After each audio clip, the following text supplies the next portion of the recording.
여러분, 어떤 건물을 지을 때요, 완벽하게 짜인 청사진을 그냥 따라가는 대신에 그 순간의 감각과 상식을 믿고 한 단계씩 만들어 나가는 과정, 혹시 상상해 보셨나요?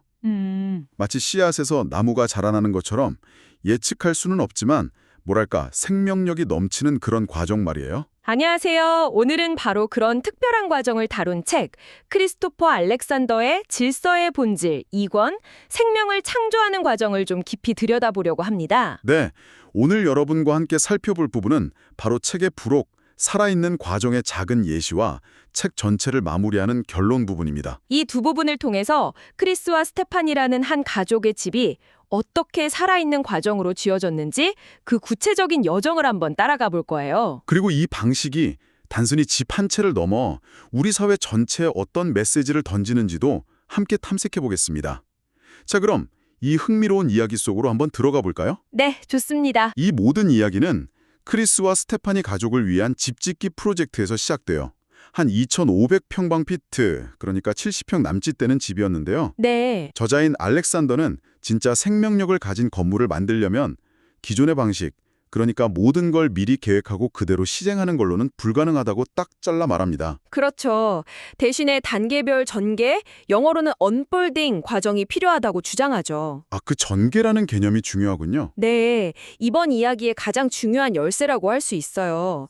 이걸 단순히 만든다가 아니라 발견한다는 개념으로 이해하면 좀 쉬운데요. 발견한다? 기존 건축은 건축가 머릿속의 청사진, 즉 정답을 땅에 강요하는 방식에 가깝잖아요. 맞아요. 하지만 전개는 그 땅과 그곳에 살 사람 안에 이미 존재하는 가장 이상적인 형태를 마치 조각가가 돌덩이에서 조각상을 찾아내듯이 한 겹씩 발견해가는 과정에 더 가깝습니다. 그 발견의 과정, 부지를 찾는 것부터 정말 남달랐어요.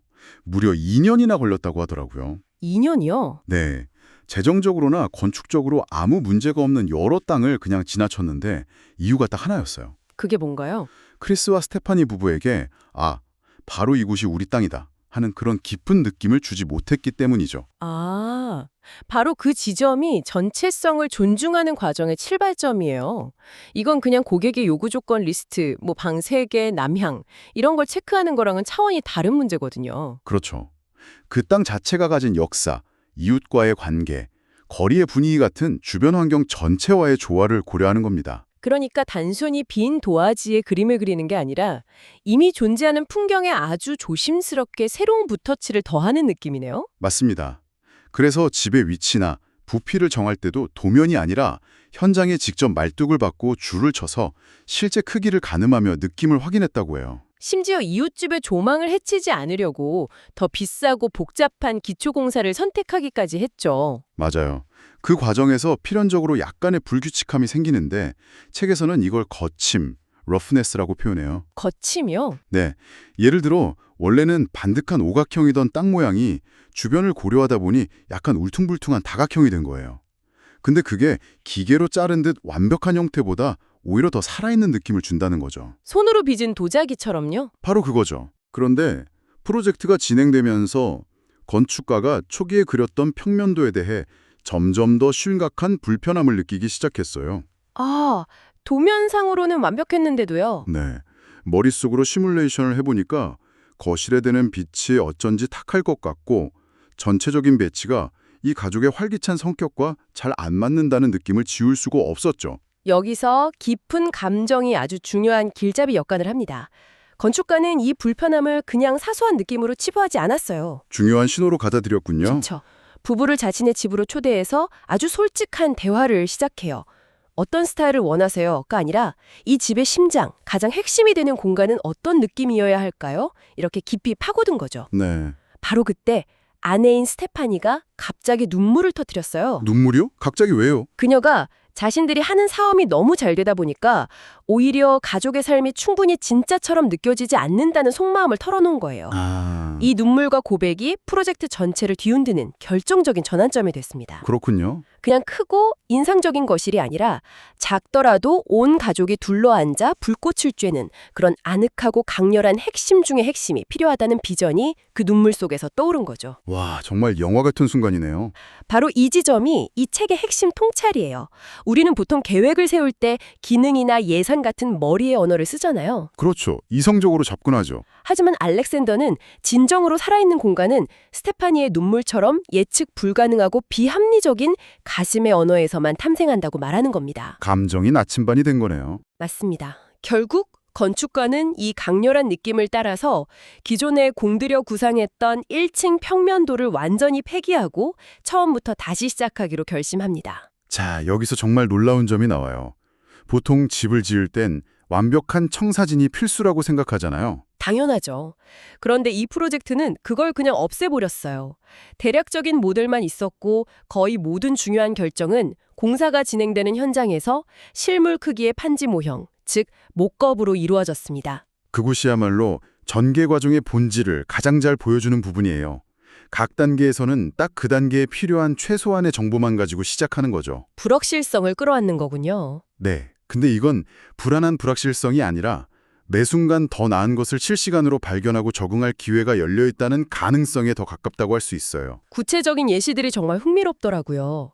판지로 만든 기둥들을 현장에서 다 같이 이리저리 옮겨보면서 건물 전면벽이 주는 느낌을 찾고요. 아, 직접 움직여보면서요? 네. 그리고 거실이 될 자리에 동그랗게 둘러앉아서는 판지로 만든 벽난로의 최적의 위치를 정했어요. 와, 무엇보다 제가 가장 놀랐던 건 문 위치를 정하는 방식이었어요. 그냥 도면에 그리는 게 아니라 가족들이 직접 그 자리를 걸어보면서 몸으로 느끼는 가장 편안한 지점을 찾았는데 그 조정 단위가 약 2인치, 그러니까 5cm 단위였다고 해요. 5cm 단위로 문 위치를 조정했다니 정말 대단하네요. 보통 우리는 그냥 주어진 공간에 우리 몸을 맞추잖아요. 그렇죠. 아, 문이 여기 있구나 하고요. 그런데 내 몸의 감각에 맞춰서 공간을 5cm 움직인다는 건 이 공간의 진짜 주인이 기계적인 도면이 아니라 바로 나 자신이라는 아주 강력한 선언처럼 들립니다. 가장 극적인 부분은 2층 방들이었어요. 이미 뼈대인 골조가 다 세워진 후에야 본격적으로 재설계가 시작됐다고 하니까요. 골조가 세워진 후에 재설계를 했다고요? 네, 허가형 도면상으로는 전혀 문제가 없어 보였는데 막상 실제 공간에 서보니까 방들이 너무 작고 답답하게 느껴졌던 거죠. 아, 도면과 실제 느낌이 달랐군요. 맞아요. 그래서 현장에서 직접 느끼면서 방 하나하나의 모양, 창문 위치, 복도 폭까지 완전히 새롭게 구성했다고 합니다. 그래서 결국 시청에 제출했던 허가용 도면이랑 실제 지어진 집의 내부는 거의 완전히 다른 모습이 되었다고 해요. 만약 이런 유연함 없이 처음 계획을 맹목적으로 따랐다면 법적으로는 문제가 없지만 어딘가 불편하고 생명력 없는 공간이 탄생했을 거예요. 그렇죠. 도면 위에 숫자가 아니라 공간 속 사람의 실제 느낌이 최종 결정권자였던 셈이네요. 네, 책에서도 이렇게 말해요. 만약 처음 계획대로 지었다면 그럭저럭 쓸모있는 집은 되었겠지만 지금 이 집이 가진 것과 같은 의미 있는 생명력은 결코 없었을 것이라고요. 결국 그 생명력은 종이 위 계획의 독재에서 벗어나는 자유로움에서 온 거군요. 맞습니다. 실제 3차원 공간 안에서 직접 느끼고 수정하며 만들어 나갔기 때문에 가능했다는 거죠. 와, 정말 대단한 이야기인데 여기서 알렉산더는 멈추지 않아요. 그는 이 판지 모형으로 집을 짓는 방식이 단순히 좋은 집 한 채를 만드는 기술이 아니라 우리가 사는 도시와 사회 전체를 치유할 수 있는 열쇠라고까지 주장합니다. 와, 스케일이 갑자기 엄청나게 커지네요. 한 가족의 집짓기 이야기에서 사회 전체의 치유라니요. 솔직히 그 연결고리가 바로 와닿지는 않는데요. 결론 부분의 핵심이 바로 깊은 느낌을 지침 원리로 삼기예요. 알렉산더는 스테파니의 눈물에서 시작된 그 느낌이 단순히 집 한 채에 국한되는 게 아니라 우리 문명 전체가 나아갈 방향을 제시한다고 봐요. 문명 전체요? 네. 여기서 말하는 느낌은 그냥 변덕스럽고 개인적인 감정과는 좀 달라요.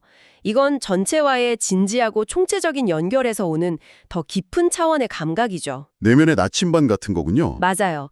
지금 존재하는 전체성을 보존하고 더 향상시키는 행동이 무엇인지 알려주는 그런 나침반이요. 솔직히 말씀드리면 이건 너무 비현실적이고 비효율적이고 또 비싸게 들려요.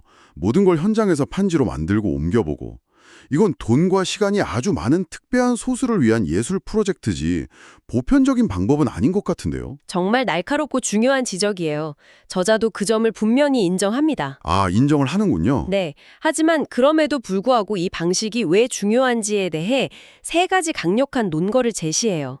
첫째, 이런 방식이 사실은 전혀 새로운 게 아니라 인류 역사 대부분의 사회에서 가장 보편적인 방식이었다는 거예요. 과거에는 다 이렇게 지었다는 건가요? 그렇죠. 과거의 위대한 건축물이나 아름다운 마을들은 정교한 컴퓨터 도면이 아니라 대를 이어 전수된 장인들의 감각과 경험을 통해 만들어졌죠. 오히려 지금의 청사진 기반 건축이 역사적으로 보면 아주 짧고 예외적인 현상이라는 겁니다. 아, 관점을 바꾸니 그렇게 볼 수도 있겠네요. 두 번째 논구는 뭔가요? 둘째는 만약 우리가 정말로 살아있는 구조를 만들고 싶다면 이 방식은 여러 선택지 중 하나가 아니라 유일하고 필수적인 길이라는 주장이에요. 유일한 길이요? 네, 기계적인 과정은 기계적인 결과물만 나을 뿐이라는 거죠. 건물에, 도시에, 우리 삶의 터정에 진정한 생명력을 불어넣고 싶다면 그 창조 과정 자체가 살아있어야만 한다는 겁니다. 생명은 생명으로부터만 나올 수 있다는 거죠. 마지막 세 번째는 기술에 대한 이야기겠군요. 맞습니다. 셋째는 이것이 결코 기술을 부정하거나 과거로 돌아가자는 주장이 아니라는 점이에요. 오히려 인간의 가장 본질적인 능력, 즉 느낌에 현대 기술의 뿌리를 깊게 내리게 하자는 제안이죠. 기술의 주도권을 인간의 감각이 가져와야 한다는 거네요. 바로 그겁니다. 지금은 기술이 우리를 이끌지만 앞으로는 인간의 깊은 감정과 직관이 기술을 이끄는 주체가 되어야 한다는 뜻이에요. 그래야만 우리가 만드는 세상이 우리 자신과 우리의 인간성과 더 깊이 연결될 수 있다는 비전이죠. 오늘 우리는 딱딱한 설계도가 아닌 한 걸음 한 걸음의 전개 과정과 깊은 느낌을 나침반 삼아 지어진 한 채의 집을 함께 둘러봤어요.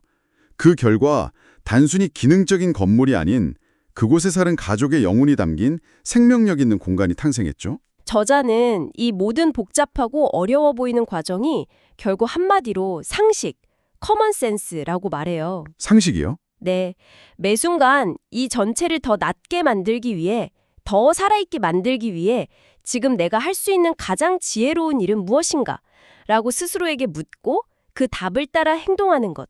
이것이 바로 우리 자신을 살아있게 하고 주변 세상을 더 풍요롭게 만드는 길이라는 것이죠. 이 책은 이 살아있는 과정이 과거의 낡은 유물이 아니라 오히려 아주 먼 미래에 속하는 것이라고 이야기합니다. 여러분께 마지막으로 이런 질문을 던지고 싶어요.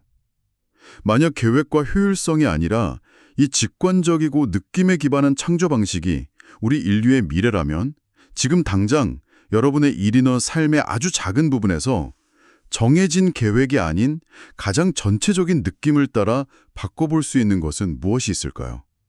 한 번쯤 생각해 보시는 건 어떨까요?